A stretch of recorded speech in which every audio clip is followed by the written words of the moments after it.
Hello! Welcome to Essay Nights, the Essay Slayers. My name is Julie and I will be your instructor as we read through film and amp. Euro. And amp. Oleg. Crash and amp. Euro. Essay.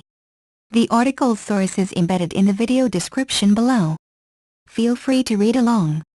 Please note that you can get a custom, plagiarism-free essay for as little as $10 a page at Essay Nights. The link is in the description. The inclusion of the 2006 film A9AYTZ2PG8 in a multicultural psychology class is an interesting way to show that prejudices within certain cultures can develop because they are based on the reality of the situation and that prejudices develop equally within all racial groups. No one group is more or less prone to racial prejudice than any other. A9AYTZ2PG8 is also a study in extremes as virtually every character in the movie presents a view of other races that is based on biases, anger and misconceptions. Unfortunately, two of the scenes in the movie seem to reinforce stereotypes and that was a bit disappointing. The initial scene with Anthony and Peter discussing the stereotypes of being black men in an all-white neighborhood and other people shying away from them was impacting and disappointing when it turned out that the two of them were in fact there for nefarious reasons. And, when we discovered that Kim Lee unregistered trademark's husband was trafficking in Chinese slaves was also a sad stereotype that made the movie more impacting, but also was a disappointment that the writer resorted to that stereotype. The movie is so full of examples of prejudice that it is hard to determine where the commentary on the racism begins and where it ends. For example, in an early scene, Farhad and Dory are attempting to buy a handgun from a local gun shop and the store owner immediately assumes that they are Arabs, based on skin color and accent.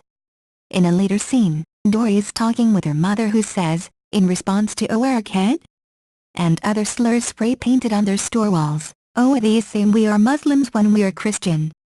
Haggis, 2006. The gun store owner reacts with anger assuming that Farhad is a terrorist and attacks him with any number of racial slurs based on his broken English. Farhad assumes that the Caucasian gun store owner was attempting to cheat him and continues with that prejudice later when Daniel arrives to fix the broken lock on the door of his store. One of the saddest commentaries the movie makes on the effects of racism is the scene between Daniel and Farhad, resulting in Farhad unregistered trademark's accusation that Daniel is trying to cheat him. Daniel is one of two characters in the movie who generally is shown as treating people the same regardless of how they treat him. When Jean Cabot has a screaming fit about the fact that she has been robbed at gunpoint by African Americans and that her locksmith is Hispanic, Daniel says nothing, just slams the key on the counter and leaves. He does instigate the attack on Farhad unregistered trademark's store, but that is motivated by the fact that Farhad will not pay him, not by any racial animosity, or at least no animosity that is demonstrated in the movie. Farhad unregistered trademark's daughter Dory is the only other character whose racial behavior is not offensive. Dory expressed disappointment at other unregistered trademark's actions towards her father and her father unregistered trademark's actions towards others, but she herself does not exhibit racism. Another interesting study in racism in the movie is in the conversations between Anthony and Peter. At one point, Anthony lectures Peter on the difference between stealing from people outside of the African American community and within the community. He also argues that gangsta rap is a government conspiracy to make the black community fight within itself. Peter shows his racism and his assumption that all country music is a racist plot against African Americans. Later, Peter unregistered trademark's inability to let go of his own joke about the country music costs him his life. In the scene when he is killed, Peter is laughing about the music and virtually picking a fight with a police officer played by Ryan Phillippe who picks him up on a cold night while he is hitchhiking.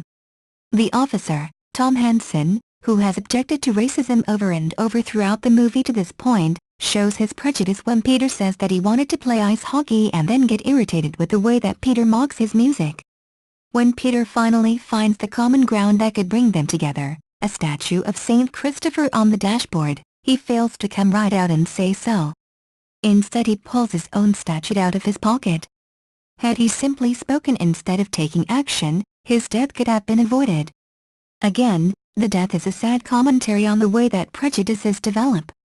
When Hansen first encounters racism on the police force, He is offended and wants to be removed from the partner, John Ryan, who was openly racist. Later, Ryan tells him, "Oh, we wait until you lived a little longer." Haggis, 2006. Ryan unregistered trademark's character is a blatant racist, pulling over the Thayers, a 40-something black couple for no reason other than to screw with them and molest Christine Thayer under the pretense of a search for weapons. Henson is offended by the way Ryan treats the Thayers and then a night later shoots and kills a black teen, dumps the body and torches his own car to cover the crime. Even the "oh good" character is racist in this movie. Ryan explains to the HMO representative Shaniko why he has developed his racist attitude but does so only after insinuating that she received her job only because she was a black woman and after insulting her. For her part, Shaniko could have overcome Ryan unregistered trademark's racism by doing the right thing herself, but because she encountered so much racism over the course of her lifetime, she perpetuated the racism by not doing the right thing and approving additional care for Ryan unregistered trademark's father. Ryan later sort of redeems himself by going into Christine Thayer unregistered trademark's burning car to rescue her after an accident, proving that even a bigot can do the right thing sometimes. In many ways the most disturbing form of racism shown in the movie is that of Jean in Brick Habit. Jean Cabot explodes in anger after being robbed, attacking her housekeeper for not putting away the dishes from the dishwasher and assuming that her locksmith will sell her house key to gangbangers who will then rob her. By the end of the movie, her attitude is changed when the only one who will come to her rescue is her housekeeper. After getting treatment, she tells her husband that her friend of 10 years WOULD an unregistered trademark to come take her to the hospital because she was getting a massage. Her husband and his staff were unavailable and only the housekeeper, whom she had yelled at earlier in the day and was contemplating firing for no apparent reason, would take care of her. At least her reactions to other races were genuine. More disturbing were the actions of Rick Habit. He treated all the races as equal stepping stones to his political career. His only question about a hero firefighter was, "Oh, does he look black?" Until he learned that the man unregistered trademark's name was Saddam.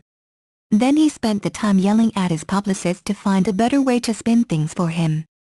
He allowed his people to offer to fail to prosecute a black detective unregistered trademark's younger brother, Peter, for car theft in an effort to add an investigator of color to his inner circle. He ignored evidence that a white cop killed a black cop because the black cop was corrupt, not because the white cop was a racist, which he might have been. The examples of racism in the movie are too frequent to list in a paper. Their unregistered trademark is the Puerto Rican Guatemalan policewoman who mocks a Chinese driver for not seeing her oblique lights and not being able to see over the steering wheel. Her African-American boyfriend tells his mother he unregistered trademark is sleeping with a white woman, explaining to her that it will upset his mother more than saying he unregistered trademark is sleeping with a Mexican. The Chinese woman, Kim Lee, says with authority that Mexicans don't unregistered trademark to know how to drive. In a bit part, Tony Danza argues with an African-American television director that his co-star sounds less black, and that his character is supposed to be the smart one. All in all, OE Crush is an interesting commentary on racism across the culture, showing that many races share the same wrong perceptions of the other races. The movie is one stereotype after another, both coming out of the mouths of the characters, and in the characterization of the people within the movie. However, it is in fact a good way to learn that all cultures make the same mistakes and that they all need to stop making such biased assumptions. Works cited: Haggis, Paul. Writer-Director, 2006, OE Crush? USA, Bull Unregistered Trademark SI Entertainment. Thank you for taking your time to listen to me. I hope you enjoyed learning about film and AMB. Euro. And AMB. Oleg. Crush and AMB. Euro. Essay as much as I did. Kindly remember that you can get a custom, plagiarism-free essay at A9AYTZ for as little as $10. The link is in the description. See you next time.